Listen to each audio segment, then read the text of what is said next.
What's up guys? So the audio in this clip was pretty useless because of the wind noise, rip, but today I'm going to see what it's like to buy all your PC parts in store at a local Best Buy. They do carry a wider selection of components on their website, but I'm more curious about the brick and mortar experience for someone trying to build a PC at one of these stores. So once we're inside, I'll mainly be looking at selection and prices to figure out what kind of rig we can put together. Here we go. Okay, first thing we're scoping out here is CPUs, and this is, as far as I can tell, the only CPU options that they have here in the store. You can see we have two Ryzen options, Ryzen 5 2600 right here for $199 and a Ryzen 7 2700X for $329. We just looked up prices comparing the two, and these are actually both fairly overpriced compared to what you could find them on Newegg and Amazon for. You can find the 2600 for about $150 right now on either of those sites, and we were looking at around $279, $289 for the 2700X. So Ryzen doesn't seem to be a great option here if we're buying in store. The story's a little bit different here on the Intel side. So we've got a 9400 Core i5 for $215. This is sort of the exception here. We actually found it cheaper by about $15, $20 on Amazon and Newegg. However, these two products are on sale. We've got an 8700 Core i7. This is locked, however, it's not the K SKU. That was going for $279, and that was the same price that we could find it for on both of those sites. So very competitive there. And finally, even topping that deal, we have the i5 9600K, which is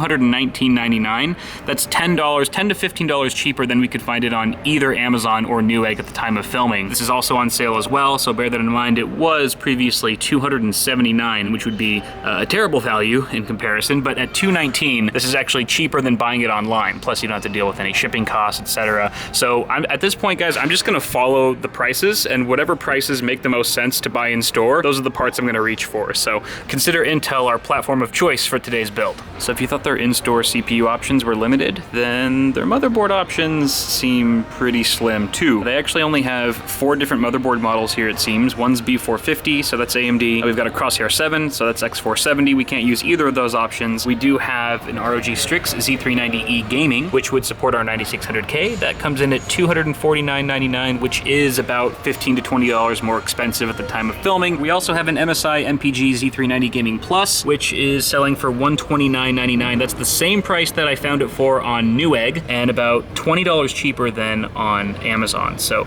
we're gonna snag this guy. I also did just inquire about price matching. They said that they would do it. However, if they're gonna price match from Amazon, it has to be from Amazon as the seller. It can't, for example, be from MSI. That does limit us in our price matching abilities, but this board is looking pretty good, so it's going in the cart. So the first graphics card here is the RX 580. This is a XFX Black Edition. It's on sale for $199. It was $260, so that's a pretty fat discount, but let's see how it compares. So that's $189, so Amazon's got it $10 cheaper. Newegg has it for actually a bit more expensive, $5 more. Here we've got another XFX card, but this is the RX 590 Fat Boy. It's on sale for $249. Oh wow, yeah, it's $30 cheaper on Amazon. It's $40 cheaper, Kyle. Do you not know how to do math? Oh, sorry, I'm bad at math. Yeah, and it's still $30 cheaper on Newegg. Holy moly. Ooh, okay, I'm really curious about 1660 Ti. So this is just an EVGA. Oh, it says it right here. I should just read the stupid label. XC Ultra. I want you to guess how much it is on Amazon. $229. $229? Oh, is that the same one though?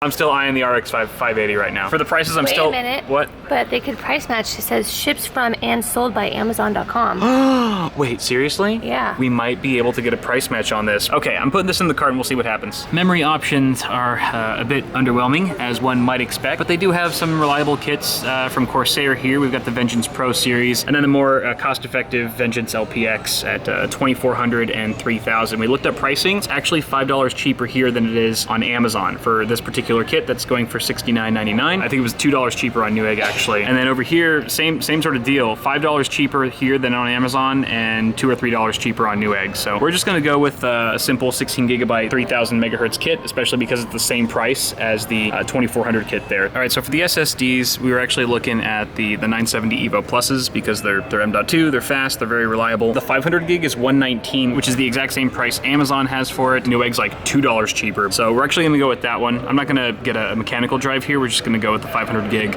M.2. Just for reference though, we did look up the prices for this guy, the 1 terabyte 3D from SanDisk, and it's about $10 cheaper on Amazon. I think Newegg was about the same. By far the worst deal that we saw here was the SN750 from WD. It's actually about $20, $30 cheaper on the e-tailer sites. But again, if you can price match, not a bad deal. Moving our way to power supplies here, we've got a couple options from EVGA. A lot of them are a bit more than what we need them for, but we also have some respectable options in the 650 to 750 range. We just looked at pricing for the CX650M, which they have it here for, again, on sale, $79.99 for a 650 semi-modular unit, 80 plus bronze. On Newegg, it's for $5 more. Amazon, it's same price. Just looked up the pricing for the 700BR, which they have here for $59.99. It is actually more expensive on both Newegg and Amazon by about $5. So $8 on. It's $8 more expensive on Amazon. Or $9. So it seems like power supplies here are actually really competitive compared to some of the other components that we've seen. Not that they've all been bad. Personally, I think this is a solid option, so we're gonna go with this. All right, taking a look at the coolers here, we've got a Corsair H60. This is actually the older version, not the one with like LED lighting and stuff. You can tell by the water block. It's on sale for $60, and that is actually much cheaper than the $73 that Amazon had it priced at, and the $110 that it's on Newegg for right now. Logistically though, this might not be enough to cut it for our 9600K, especially if we're gonna overclock, and that thing can potentially hit 5 gigahertz, and it does get pretty warm under load. So we looked at the pricing for the H100i Pro RGB as well, 240 millimeter radiator, going for $139.99. Very competitive. All the pricing across 3 platforms is about a $1 to $3 difference, so not much change there. We're gonna go with this one. Oh, that's a big box. Thank you, honey. That's a big boy. Okay, so we just met a fan. Actually, a really cool kid over there. Hey, kid. Yep. What was your name again? Jason. Do you mind being in the video? Yeah, I wouldn't mind. Hey, Jason. Thanks for saying hi earlier. Yeah. What card are you thinking about buying right now? I'm trying to get the RX 580. I'm trying to find if I can price match it for lower. Okay, what's your budget right now? Right now I'm 185. 185? Okay, Yeah. that's and what do they have it for right now? They have it for 199, but on Amazon it's 179. Okay, so maybe you can price match that. Yeah. What would be the card that you would get if you actually had like more budget? Obviously, you're limited by your CPU. If I had more budget, I try to go for the 1660 Ti. 1660 Ti. I think it's the XC Ultra that they have here, right? It's the EVGA. Yeah, EVGA. Okay, cool. How much is that one? 319, but if you look could on price Amazon, you could price match that Yeah. too. It's probably way cheaper. 1660. If you want, dude, let me tell you what's gonna happen right now. Oh my we're gonna buy you the 1660 Are you Ti serious? because that's the card you want. Are you serious? And you were such a cool guy, like coming up to us and being an awesome fan. And you seem so passionate about PC building and stuff. So we're just gonna buy that card for you. Oh my god, thank you, man. Oh, dude, Thank yeah, you. no worries, man.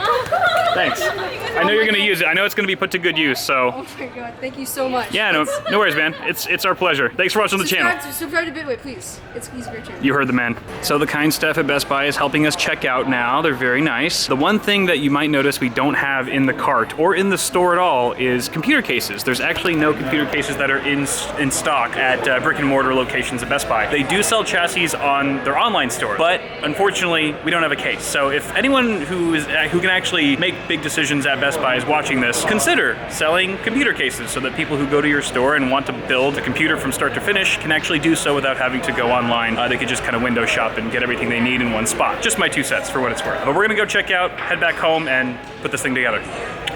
All right, we're back home, and here are the parts laid out on the table, except for the case, of course. We'll address that in a moment. But I didn't give you guys the grand total earlier. Came out to, out the door, $1,163.05. Now remember, we did price match some. I was very happy with how they honored the price matching for the 1660 Ti. That definitely saved us more than a few bucks. So apart from that, though, we didn't really need to price match anything else. The rates were already pretty competitive. There was probably 1 or 2 other parts on this list that we could have price matched to save like $1 or 2, but it wasn't really worth it. So that being said, just take a look over here. I actually added up all the parts. I added up what all those parts, part for part, making sure to get the exact SKUs and models correct on both Amazon and Newegg to see what they would come out to compared to the Best Buy total. And for Amazon, we came out to $1,164.57, which is roughly $1.50 more expensive than what we spent at that brick and mortar store just now. Newegg's even worse, $1,212.87. Now, of course, this is all subject to change. All these rates could be different tomorrow, you know, and the ranking of these 3 retailers could change overnight, honestly, because of just how often prices fluctuate, whether you're talking about an e-tailer or a brick and mortar store. But that doesn't change the fact that Best Buy was our winner today. and that's pretty cool. Another thing worth noting is that the Amazon and Newegg prices I just showed you do not include shipping. And that's mainly because for Amazon, I'm a Prime member, so I don't pay for shipping anyway, although that is technically paying for shipping because I pay for Prime membership. Anyway, you get the point there. And then for Newegg, I think they just have free shipping for my area. I'm not exactly sure why. But bear that in mind, is that if you are buying from an e-tailer, you might not have free shipping. That might be an additional cost that you have to factor into your overall budget. Whereas with the physical store, you're pretty much just paying for the gas mileage to and from the store, which is typically gonna be less than whatever shipping costs are involved. Now, I feel like overall this video might put to rest a lot of the rumors that Best Buy hardware is super expensive, overpriced, and should be avoided at all costs. And I think that's true in some cases. For example, our 1660 Ti was pretty overpriced in store, but the fact that Best Buy honors price matching kind of makes that argument a moot point and certainly makes buying hardware from Best Buy a bit more appealing. The Achilles heel of buying computer parts at Best Buy isn't the pricing, really. It's the selection. That's really where they fall short, is in variety. Actually, if you think about it, a lack of variety does kind of translate to potentially higher costs, because if you're only given options A, B, and C, there could be cheaper options that still suit your needs, say D through Z, that you just don't have access to. So you're kind of forced at that point into buying pricier hardware to get the same job done, potentially. So you could make that argument as well. Really, at the end of the day, it's a lack of variety that's hurting Best Buy's PC DIY market. If they're really trying to grow that part of their business, getting more parts in the store is the first step in the right direction. Specifically cases. Get at least a few cases in there so people can actually build a full PC and then start filling in the rest. Speaking of cases, we need one of those, don't we? So because I don't want to wait around for Best Buy shipping or anyone's shipping, and because I already have plenty of cases, I'm just gonna choose one of these. What do we got here? Now, we do have the Corsair specs here, but we used one of those recently for the cable management contest. That's out of the question. That's micro ATX. That's too old. That's too small and old. This box is empty, and what is this? Oh, what case is this? Maybe this.